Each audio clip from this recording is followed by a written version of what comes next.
Hello, good night. This is U.S. Immigration Attorney Sharifa Tharpe.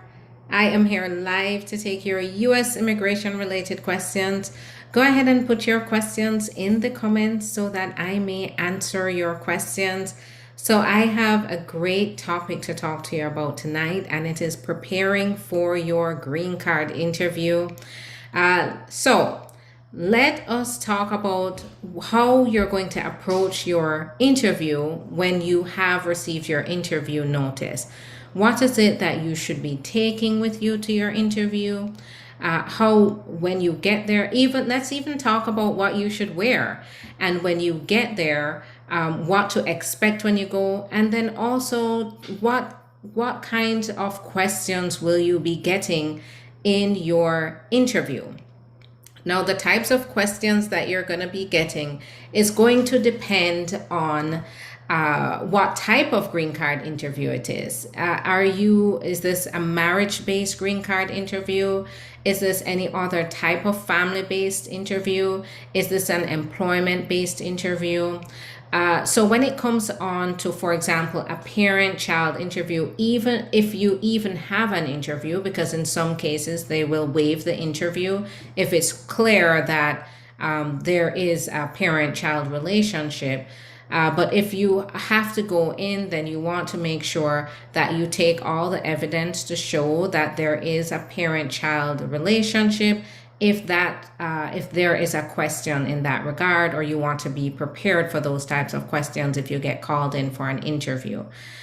For employment base, it's going to depend on what type of employment it is. But if you are qualifying for a specific type of position and you're applying for a green card based on that position, you want to make sure this is basically more focused on your qualifications and whether you qualify for the benefit. Make sure that there's nothing in your background that's going to disqualify you. Make sure you carry evidence to show. So with the employment base, you're going to want to make sure that you can prove that the qualifications that you have to be able to get this type of position is definitely what the type of, you do have the characteristics or the qualifications to get the position. And so when they call you in, make sure you have all that evidence lined up. And then there is also the marriage base. So with the marriage-based interview, how that interview is going to go can really make or break your process. It can cause a denial. So you could be going well through your process, and then the interview comes, and if you're not fully prepared for the interview, then you can get a denial. So you'll usually get what's called a notice of intent to deny. That's your last chance to prove that you do indeed qualify, or to be able to explain why you qualify despite the notice of intent to deny. So keep that in mind, that if you do get a notice of intent to deny, it doesn't mean that you're officially denied yet, but it means you're headed in that direction. But I want to get you to the point today where you don't have to face a notice of intent to deny. Of course, I'm not your attorney, so there may be you're going to have to take this with a grain of salt. You're going to have to make sure that if you have specific doubts, specific questions, that you schedule your consultation with me and we can go through your situation and I can advise you personally. Now, when it comes on to the marriage base, they're going to ask various questions about the relationship. What do each of you know about each other? If you have additional evidence of the bona fide marriage. And so it's very important to touch base with your spouse, to put your evidence together as you continue to build together as a married couple, that you gather the paper trail of your relationship, your marriage, put those together and carry it into the interview with you. All right. Hi there. I'm going to take pause to answer questions. So my daughter was adopted. Can she still file for me? So Raven, keep in mind, I don't know what your situation is. But if your daughter was legally adopted by someone else, she wouldn't. It's unlikely that she'd be able to apply for you as a parent, because legally you gave up the right to be her parent, and so she legally you wouldn't qualify as her parent anymore. So let's see. If someone gets in trouble, if someone gets in trouble and gets sent to the Chrome and decide to voluntarily leave, can he come to the US? There is a possibility, CAV005. It sounds like there's some heavy considerations to make here. You don't want to make these lightly, and you don't want to make these decisions without consulting an attorney. Because if they voluntarily leave, it's not necessarily going to erase what happened, or it's not going to erase any immigration their immigration violations or whatever may have caused the deportation to begin with. So you want to make sure that you get a consultation to determine how you should go forward with this. There is even a way to leave voluntarily, and not necessarily once you do have a pending proceeding going on, you don't want to just walk away from that. You want to make sure that you do it correctly to avoid any complications in your case. So make sure that you go ahead and schedule a consultation so I can talk further about your case and then help with those options, whether you're deciding to go back home or you're deciding whether you should stay and fight it out. And you may even find out that you have options. I've been married for 5 years and 3 years with my green card, and they still have not sent my permanent card. So it may be backed up. If you're in the middle of applying, just know that the process is backed up right now. Just check on your case, make sure that there's nothing there waiting on from you. Can a green card holder file for his or her spouse? Absolutely. Sure, bless, but make sure you understand how to go about it, especially if your spouse is here in the US. You want to make sure that you understand whether they are going to qualify for adjustment of status, or whether they, if they're outside of the US, how they can come to the US. Another thing I want to mention, sure bless, is that now is a good time for green card holders to apply for their spouse, but you want to make sure you're doing it right, that your spouse qualifies by scheduling a consultation and getting personalized legal advice. Because remember, the information I'm giving you tonight is not personal legal advice.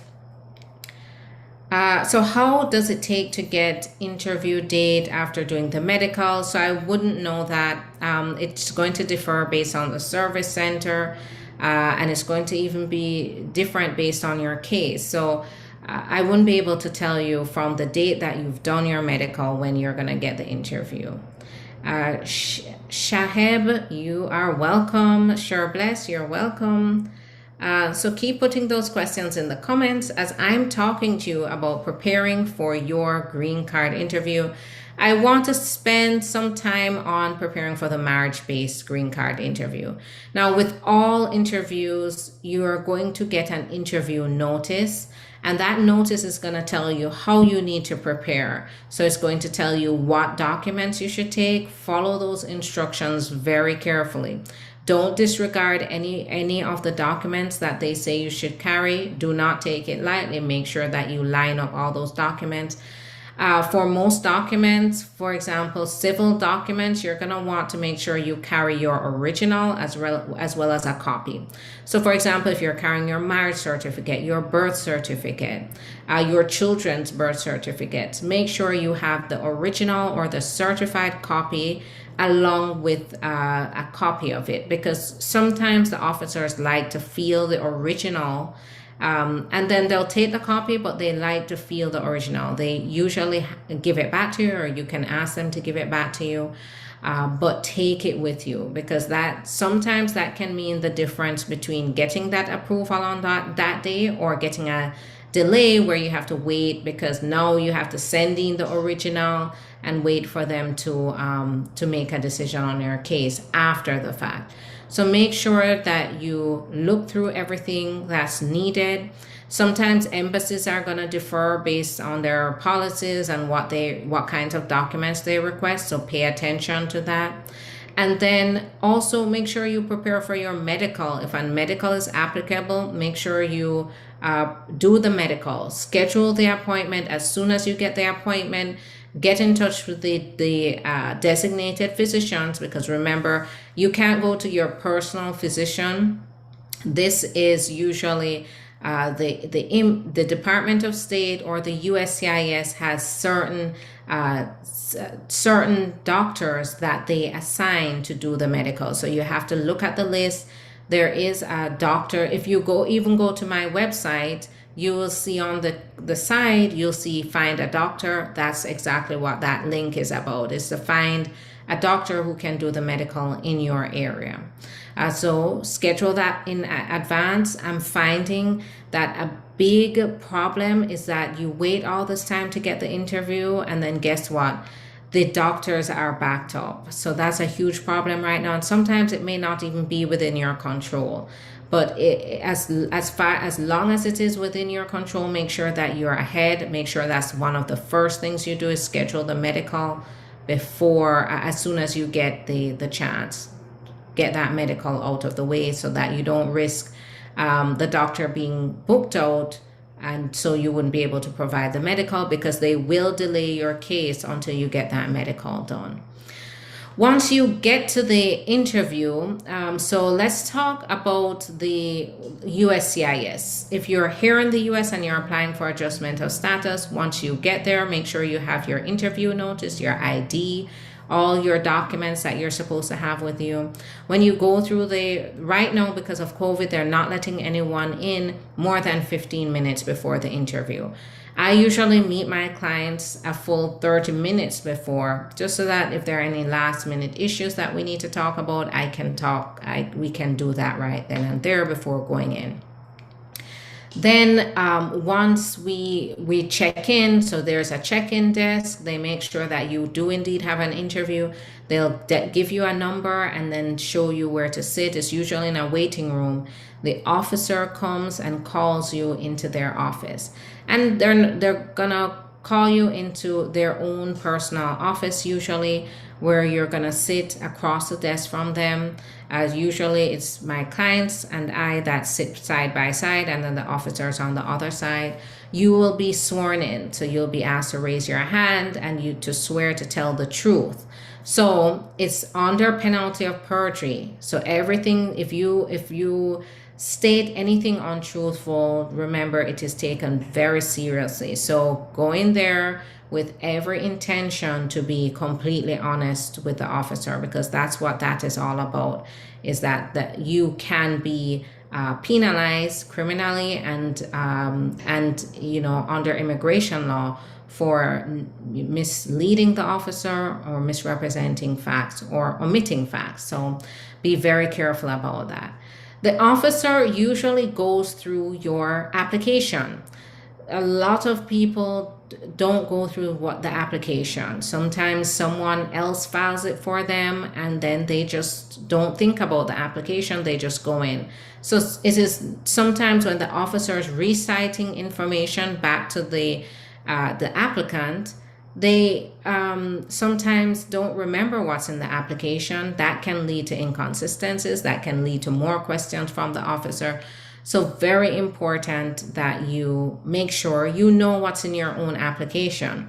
I often provide the applications that I've filed for my clients to them in my client portal, where they can review the information. And when I'm prepping them for the interview, I go over that application with them again, so they both know what is in the application and they remember what's in there. It's still fresh in their mind. The officer then goes through all the facts and then usually gets to questions about the marriage. So when you're preparing, you should prepare with your spouse. You should not be preparing for the interview separately, because the both of you really have to be in tune with each other. If the both of you are answering questions differently, if it seems like your core values or you're not on the same page, your core values are different, you're not on the same page, the officer can quickly then conclude that you don't have a bona fide marriage. So prepare with your spouse, speak with your spouse, reminisce with your spouse. You know, there's always that one spouse that they're not that detail oriented and they don't remember things like anniversaries or names of relatives and who sleeps on what side of the bed. Now is the time to make sure you remember that, make sure that you talk it over so that you are on the same page with your spouse. So the kinds of questions that you can expect would be about the relationship before the marriage. So it's going to be like, when did you meet? How did you meet? What did you guys have in common? What made you start your relationship in the beginning? And then it goes on to, and keep in mind, these are some of the most common questions. It doesn't mean that you will or will not be getting these questions. You may be getting completely different questions, but I'm just showing you the types of questions that you're going to get at that interview. And so things about how you met, where you met, you know, what made you guys start a relationship could be one of some of those questions. Then they could focus on the wedding. Who was at the wedding? How many people were there? What date did you get married? Who proposed? Why did you decide to get married? So anything along the lines of wedding, the actual wedding, make sure that you guys are in tune with that as well. Then it comes on to routines, so daily routines. What do the both of you do? Who wakes up first? Who goes to bed first? Who makes the breakfast? Who makes the dinner? Then, you know, so your routines. What kind of work do you do? How early do you have to get to work? So anything to do with your daily routines. And then also the household, dinner time, family members. Any questions within these categories can be possible questions. It can even get really personal where they start to ask questions about your plans for the future. Because remember, the whole point of the marriage-based green card is to show that you have an intention to spend your lives together. And so they will ask very personal questions like that. How many children do you want to have? Why haven't you had children already? Does your spouse take birth control even? So keep that in mind, that it can get quite personal. The officer can even separate you. And when they separate you, they can ask things to see if you're both living in the same house. What color is the curtain? What color is the sofa in the living room? So be very detail oriented because any question can be on the table here for you. All right, so I'm going to stop and answer questions. I want to also let you know that I will be over on Instagram in a minute where I will continue to talk about this topic. So if you have questions that I didn't get to, go ahead and hop on over to Instagram, but I'm going to go through these questions now. So I have been married for 5. Okay, so I read that. Can a green card holder file for his or her spouse? Answer that. How long does it take? Okay, so I answered that.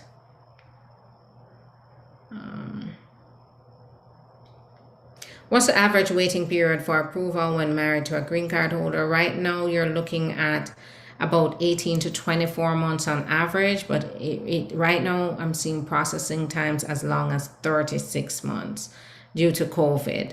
But it's the average time I'm seeing is 18 to 24 months.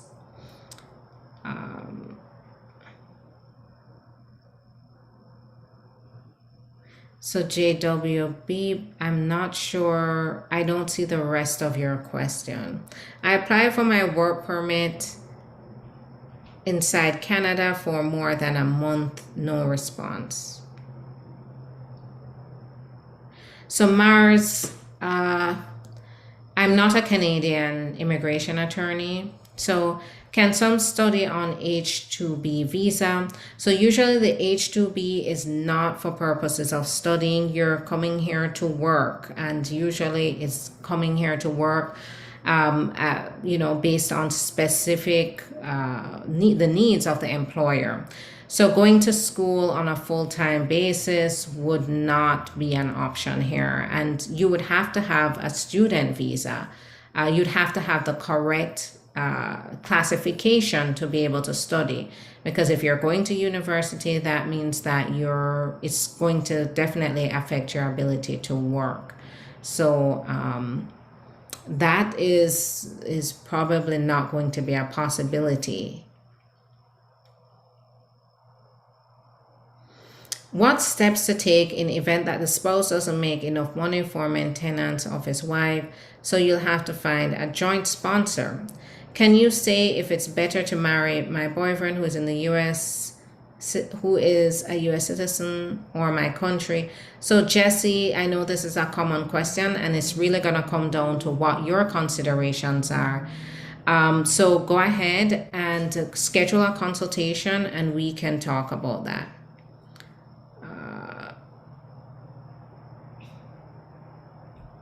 All right, so that is all I have tonight.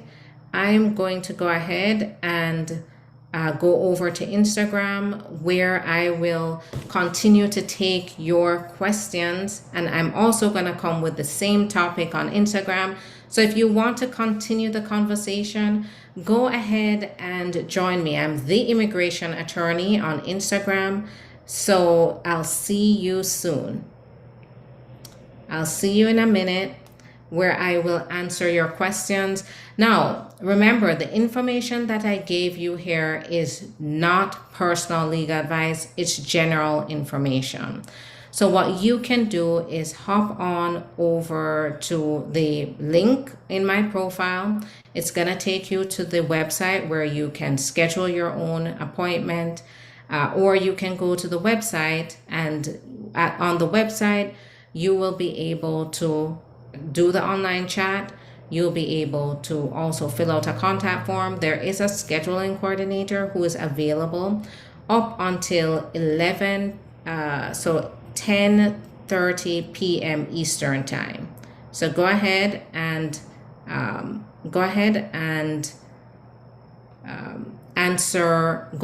hop on over there, and then you will be able to schedule that consultation, because remember, this is not personal legal advice. You don't want to be making any mistakes in your case. So go ahead, schedule that consultation. I will see you on Instagram. I'm the Immigration Attorney on Instagram. Have a good night. I'll see you tomorrow at 9 p.m. Eastern time, or in a minute on Instagram.